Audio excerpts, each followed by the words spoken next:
যুবক, এই দুনিয়া কিছুই না। আজকে যদি আপনি মারা যাই, আজকে যদি আপনি মারা যান, কাল হবে 2 দিন, তারপরে হবে 3 দিন। এমন করতে করতে ভাই আত্মীয় স্বজন 1 দিন 2 দিন পর আস্তে ধীরে বলে যাবে। মা আপনার জন্য কাঁদবে, বাবা আপনার জন্য কাঁদবে, ভাই বেরাদর আপনার জন্য কাঁদবে, আত্মীয় স্বজন আপনার জন্য কাঁদবে, সন্তানাদি আপনার জন্য কাঁদবে, স্ত্রী আপনার জন্য কাঁদবে।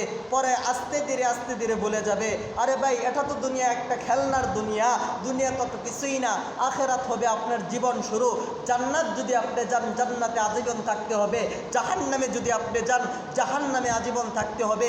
এজন্য ভাই দুনিয়াতে আল্লাহ পাক রব্বুল আলামিন মানুষকে 60-70 বছর, 50 বছর, 80 বছরের জিন্দেগি নিয়ে পাঠায়। এখন ভাই 60-80 বছরের উপর মানুষ একেবারেই কম বাসে, কথা কোন ঠিক কিনা? আল্লাহ পাক রব্বুল আলামিন বলে, ওরে বান্দা, তোমাদেরকে আমি পাঠাইলাম, তোমাদেরকে আমি 60-70 বছরের জিন্দেগি হায়াত নিয়ে পাঠাইলাম। এরে ভাই দেখেন, আমাদের মাঝখান থেকে কত যুবক দুনিয়া থেকে বিদায় নিয়ে চলে যাইতেছে। আরে ভাই আসার সিরিয়াল আছে, কিন্তু মাগার যাওয়ার সিরিয়াল নাই। দেখবেন আগে দাদা আসবে, তারপর বাবা আসবে, তারপর ছেলে আসবে, তারপর ছেলের পোলা আসবে, মানে নাতি আসবে। আরে ভাই মুসলমান একটু গভীরে চিন্তা করেন যে দুনিয়াটা কিছুই না। যুবক ভাইদের তোমাদেরকে একটু লক্ষ্য করে বলতে চাই, মনে পড়ে গেল, ও যুবক, এই দুনিয়ার মায়াই পড়ে করছ কত বাহানা, এজন্যই বায়াসল বাড়ি, কবর যে ভাই আসল ঠিকানা। এজন্যই বায়াসল বাড়ি, কবর যে ভাই আসল ঠিকানা। ঠিক না?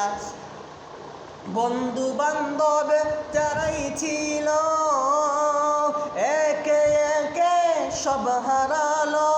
বন্ধু বান্ধব যারাই ছিল একে একে সব হারালো। তুমি আমি কেউ রব না, তুমি আমি কেউ রব না, দিতে হবে রওয়ানা।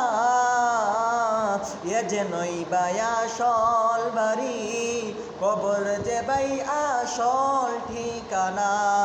এ যেনই বায়াসল বাড়ি, কবর যে ভাই আসল ঠিকানা।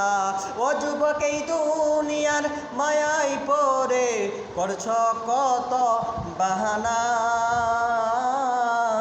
এ যেনই বায়াসল বাড়ি, কবর যে ভাই আসল ঠিকানা। এ যেনই বায়াসল বাড়ি, কবর যে ভাই আসল ঠিকানা। বন্ধু বান্ধব যারাই ছিল একে একে সব হারালো। বন্ধু বান্ধব যারাই ছিল একে একে সব হারালো। তুমি আমি কেউ রব না, তুমি আমি কেউ রব না, দিতে হবে রওয়ানা। এ যেনই বায়াসল বাড়ি, কবর যে ভাই আসল ঠিকানা। এ যেনই বায়াসল বাড়ি, কবর যে ভাই আসল ঠিকানা।